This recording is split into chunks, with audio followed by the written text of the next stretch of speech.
Hey, what's going on, everybody? Welcome into the Take the North podcast, along with Dan Wiederer of The Athletic. I am Mark Grote of Chicago Sports Radio 670 The Score. Dan and I have reassembled at Halas Hall after the bye week as the Bears now stare down a Monday night rematch against the mighty Washington Commanders. And we know the hell that broke out during that game and subsequently after that with Tyrique Stevenson and the season going down the drain, having lost 10 straight games. But the Bears back out here with a light workout today. We've got all sorts of injury news that we're going to share with you and get into Tyrique Stevenson as well. But first, I just want to say hello to my podcast partner. It's Dan Wiederer. We're both at Halas Hall today. Hi, Grote. It's great to see you both live and over the stream here. I did tell you in the locker room today that part of my bye week was watching some football in Indiana over the weekend. Went with my brother and my son to watch Illinois beat Purdue, and then the next day headed over to Lucas Oil Stadium to watch the Raiders, who we had just seen play the Bears, get their butts kicked by the Colts. And within that game, Grote, very, very relevant to our Take the North audience, the Las Vegas Raiders had a punt blocked, a punt that started with a snap from Jacob Bobenmeyer. Myers. I couldn't see it from the upper reaches of Lucas Oil Stadium whether he tilted the ball, and that showed a little tell for the Colts to get a blocked punt. But another block off of Bobenmeyer's snap, and the Raiders were a disaster in that game. And all of a sudden, I don't know if you had a similar reaction on Sunday, going, "Ooh, is this does this kind of diminish the value of the Bears' win in Las Vegas in Week 4?" I mean, we could go through that. Hell, I was looking at the Washington and their pummeling of Las Vegas. And going back and looking at some of the Commanders games, 41-24.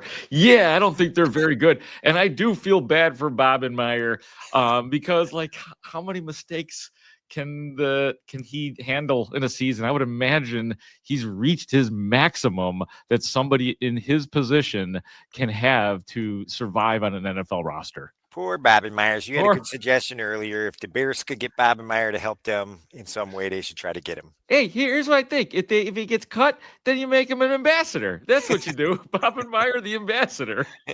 Get some tips from Pat Manley, and he'll be able to help out. I could totally see George walking him around. Like, over here, we have the parking lot. We welcome you to the cafeteria. Everything that you would like. It would be lovely to have you. I'm starting to get better at that. You guys all do the George McCaskey better than I do at this point, but that, I'm working on it. I'm trying to get there. Let's get a little serious here because this was a good day, honestly, at Halas Hall. From a news nugget standpoint, as I said, the Bears went through a light workout today. Dan and I both got to stand on the sideline for about 10 minutes just to get a snapshot of what was going on. And what we were told before we even went out there was, and I saw both of these guys, Austin Booker and Travis Homer, returning to practice from injured reserve. So the 21-day practice window is open. After 21 days, it's shit or get off the pot. You either come back to the roster or else it's going to cost you a roster spot. So we'll keep an eye on those guys.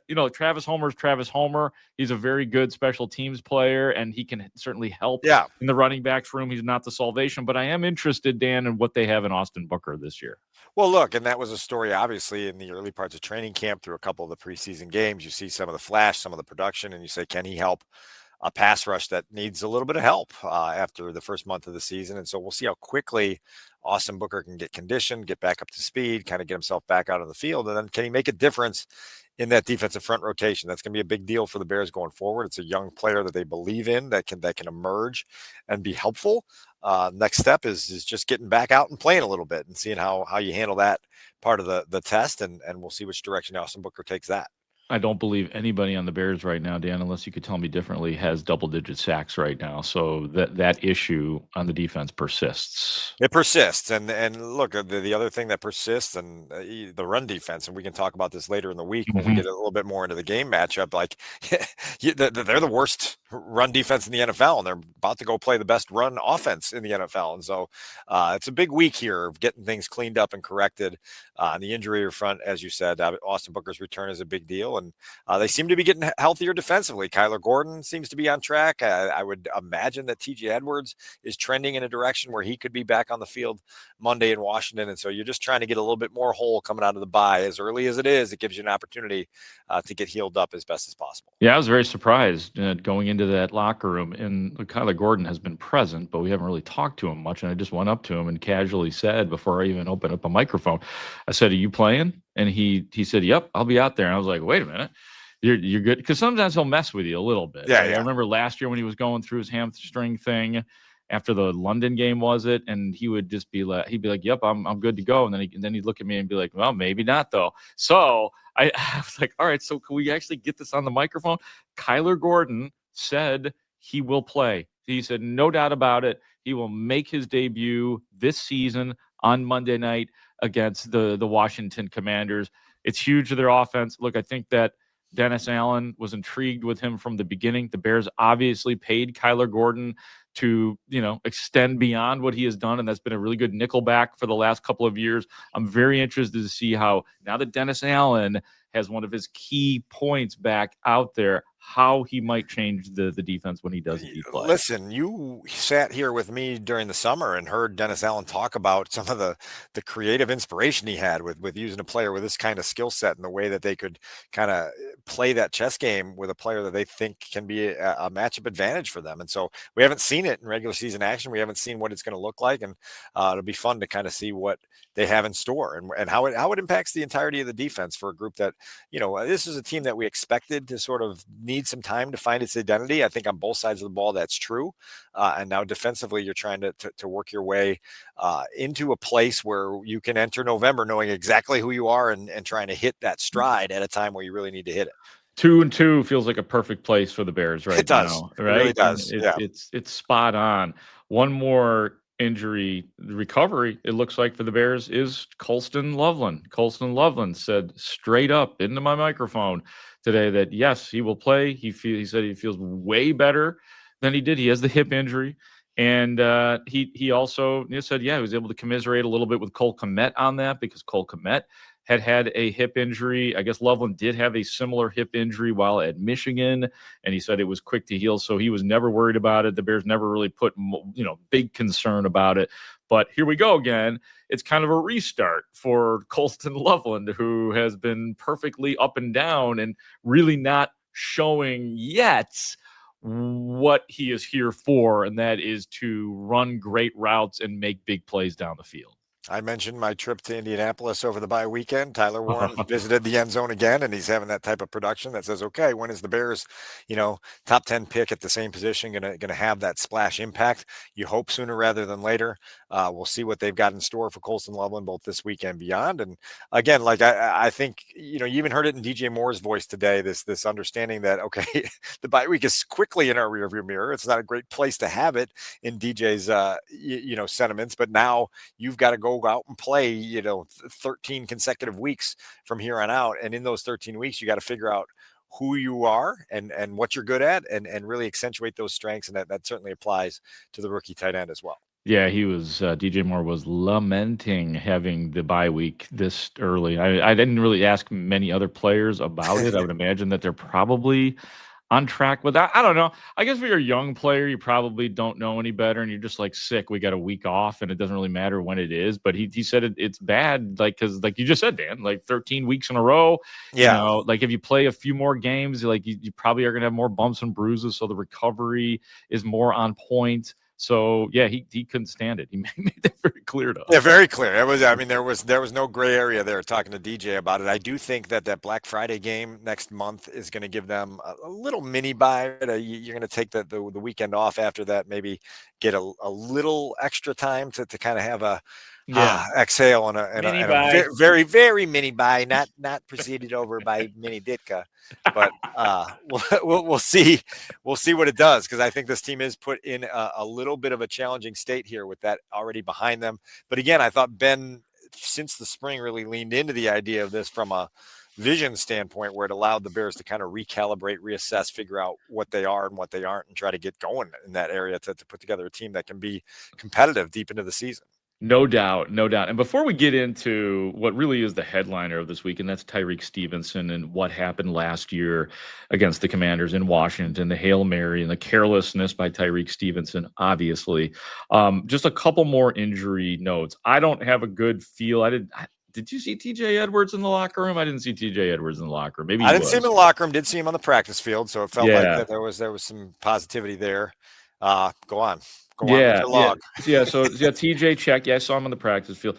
Darnell Wright definitely saw him in the locker room. Said hello to him, but then he put his head right back down. So I was like, okay, Darnell doesn't really want to talk right now. There's definitely some uncertainty there with the elbow injury that he suffered a couple weeks ago against Dallas. It feels like that might not be one that gets cleared this week. We'll keep our eyes on that with a potential offensive line configuration of Theo Benedict at left tackle, Ozzie Trapillo at right, and see what direction that takes the offense. But that's one to keep an eye on. I would also raise you a Cairo Santos, who dealt with a little bit of a quadriceps issue coming out of Las Vegas.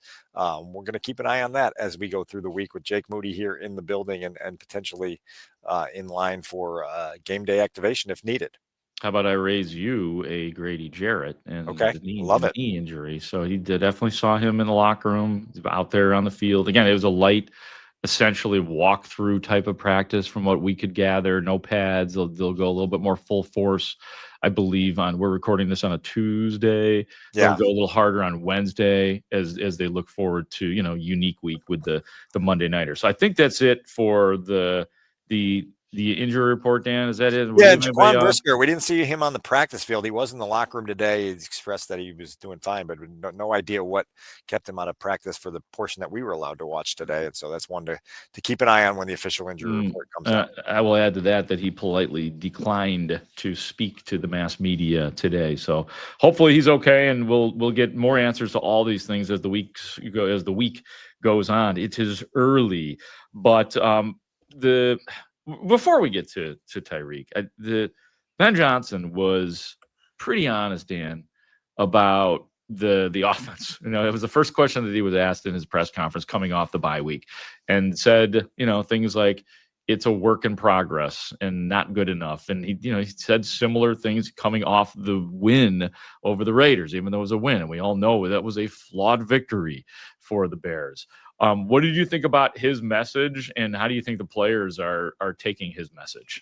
Ben doesn't own sugarcoating. He doesn't own frosting. He doesn't try to do any of that with what he sees or what he communicates either to his players or to us. And so nothing surprised me today, but it did still strike me at how I don't want to say frustrated, but maybe dissatisfied he is with where their offense is right now and how much push there is going to be to try to get it right. I think you heard some frustration with the state of the running game and an acknowledgement that that's all across the board. It's not just running backs, that there's a combination of ball carriers not going where they're supposed to go, combinations not being clean, the blocking on the perimeter not being what it's supposed to be, the quarterback on occasion not carrying out fakes in a way that allows the running game to have success. And so there seems to be a real healthy, heavy push at getting that fixed as soon as possible and having everybody on the offense take ownership of getting that fixed. Along with that, if you're able to get your running game cleaned up, that should open up the opportunities for play action, which then create those explosive play action completions that a Ben Johnson offense just thrives off of. So it all marries together in that regard. And then Ben, I thought, was very to the point in saying that the screen game through the first four games of the year is not even anywhere close to where he wants it or needs it to be. And so you're like, okay, eyes on that as we go forward here to see if they can get that to open up some things for their offense and get that humming in a way that looks like a high-powered NFL offense should look. I love the way his exact words on that were, the screen game leaves a lot to be desired. That's heavy, man. That's really heavy. And it's there. And you were there at DJ Moore's locker today where he said, look, like he delivers those messages very clearly. They're to the point, and there's not no guessing game for those players on what the coach's expectations are. I think that's a great thing for this team, and now the correction period begins. Right. I mean, there's obviously probably a difference in the exact way that he talks and the words that he uses with the players, but DJ Moore indicated that it's, you guys heard it from him, like what he told us. He said that's what he got in the room and said the same thing to you guys. And other words that he used, we're shooting ourselves in the foot quite a bit, Ben Johnson said. More on the running game. It's going to take time for us to mesh, and this is what he's been saying from the beginning of the season. He says combinations aren't clean yet, and he says to the whole offensive question, it's a very complex question, said Ben Johnson. So I'd like more follow-up on that and just how far behind they are, or what that means, that it's a very complex question.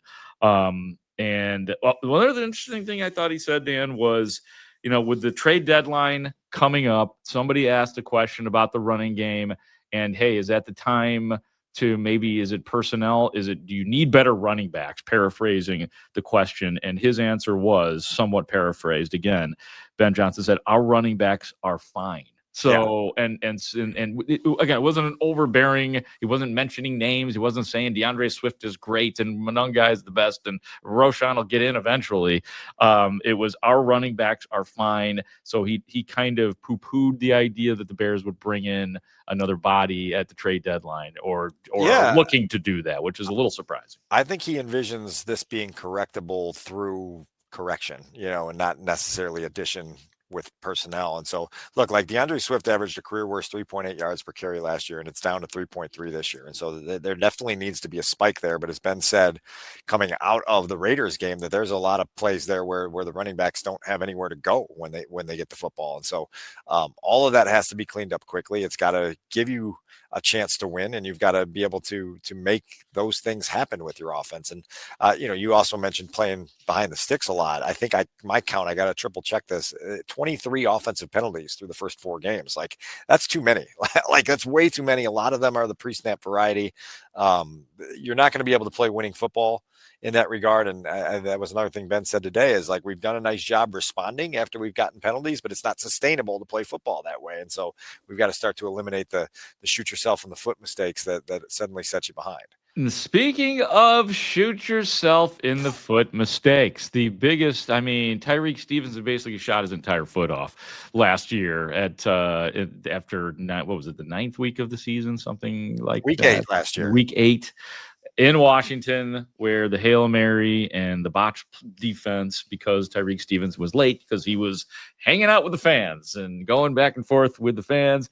And Dan, I got to tell you, man, the timing on there is an excellent article. I will brag for you, Dan. There is an excellent article up and running by Dan Wiederer in The Athletic right now on Tyrique Stevenson and everything that he's been through since then, what he's thinking about now. And your timing is great, because a lot of us in the locker room today, Dan, were wanting to talk to Tyrique Stevenson, and Tyrique Stevenson wasn't in the locker room. So you own this story for at least the next 24 hours until everybody else gets to talk to Tyrique Stevenson. And I screenshotted a bunch of stuff from that article, but I want to know what you thought was most interesting on the story that you wrote about Tyrique Stevenson and The Athletic. This is a great forum to have this conversation, because I think this is such a layered story, and I'm appreciative of my opportunity at The Athletic to be able to tell this, and to be able to have multiple lengthy sit-down conversations with Tyrique, not just about the Hail Mary, but about his own professional and personal growth, which is a huge part of this story. And I'll say this, Grote, I don't know whether Tyrique Stevenson is going to be able to clear the career hurdles that are in front of him. I know this new coaching staff with Ben Johnson and Al Harris and Dennis Allen have made it very clear to him what they see his potential to be as an NFL football player, but they have also made it very clear to him the boxes that need to be checked to achieve that potential. What I appreciate about Tyrique is he seems to have a very sincere effort to make self-improvements. Some of the self-improvement he has to make is right out there in plain view for all of us to understand. And it's just controlling your passion, controlling your emotion, being able to win every situation that you're in a way that helps the football team win. And so Tyrique's got a lot to go yet with his football maturity and his professional growth. But he seems very, very sincere about attacking it in a way that will give him an optimal chance to try to reach that potential.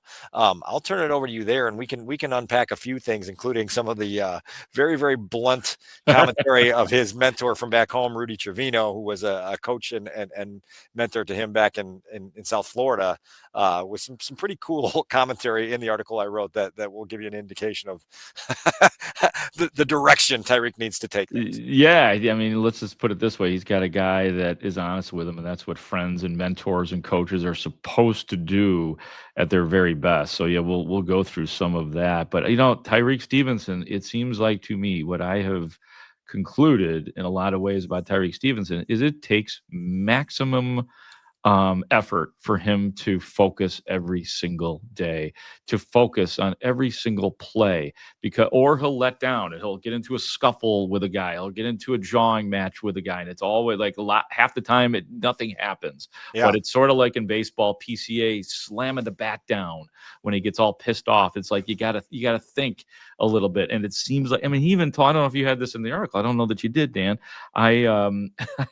He told me that he takes this like over-the-counter caffeine pill. Okay. And he gave me permission to say this because I know we get into a sticky territory, like to help him focus. You know what I mean? Like, and he gave me the name of it. It's like a GNC product. It's all good. It's all in the up and up. It's legal. It's over the counter. Yeah. But that sort of informed me as well. And then here's a quote, if I may quote, from your article here in The Athletic, like just to back that up a little bit. This is Tyrique Stevenson in Dan's article about Tyrique Stevenson in The Athletic. He said, quote, "The best thing I can do for myself," Stevenson says, "is learn to become more consistent with a concentration that connects to everything I'm trying to achieve." Like, he just lacks concentration at times. And when you lack concentration, you got to work on that every minute of your life. I think there's a lot of NFL players that arrive in the league having gotten here with talent as their engine. And then you arrive at this level and you realize that everyone is talented and that the great separator is all the little stuff that comes with it. And so I think here in season 3, Tyrique Stevenson is understanding that, like, being a week in, week out standout in this league requires you to control your weight, to look after your diet the way you need to prepare for a game the way you're supposed to study properly, to know how to study, to know what to study, all the things that we talk about in terms of being able to excel in this league. You have to do that on an everyday basis.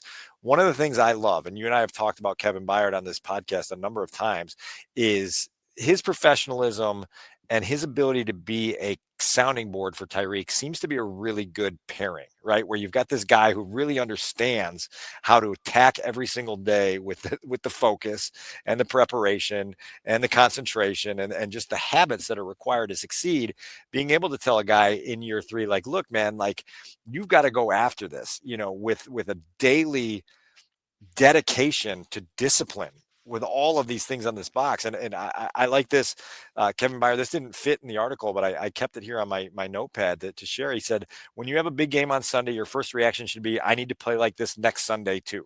Right. And so, like, that's the Kevin Byard wiring, right? Where he says, when you establish a standard for yourself, you have to live up to that standard every single day. It's not an up and down thing. Oh, I can live up to the standard on Monday, but not on Wednesday. I can live up to it on Thursday, but not every single day.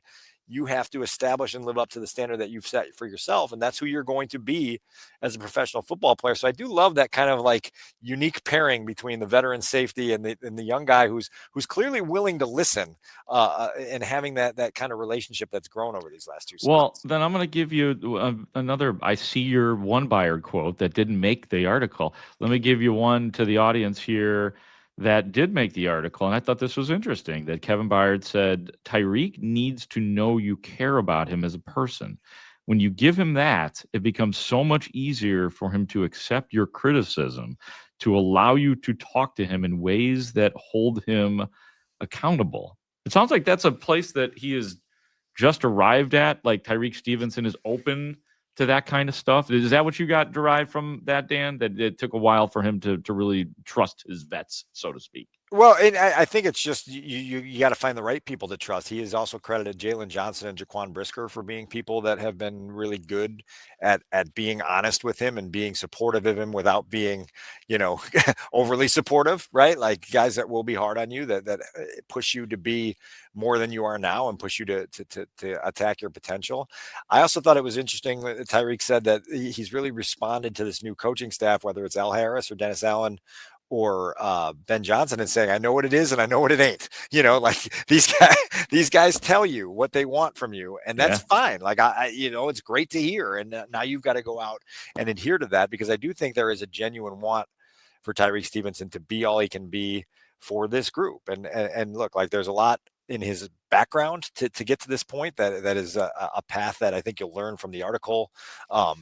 We forget these guys are 24, 25 years old, and they're still kind of becoming men as they arrive on a stage where their every move is closely chronicled and on a brightly lit stage. And so there's a push here for Tyrique Stevenson now to kind of leave the Hail Mary behind. And I was fascinated, Grote, because it's obviously a hard topic to bring up delicately. It's just kind of like, hey, let's talk about the Hail Mary. And I was fascinated to learn two things, probably about 10 things, but the two things that come to mind is that Tyrique actually asked a friend from the locker room in Northwest Stadium that he was on the phone immediately after that loss and said, who was dumb enough to hit the bleeping ball?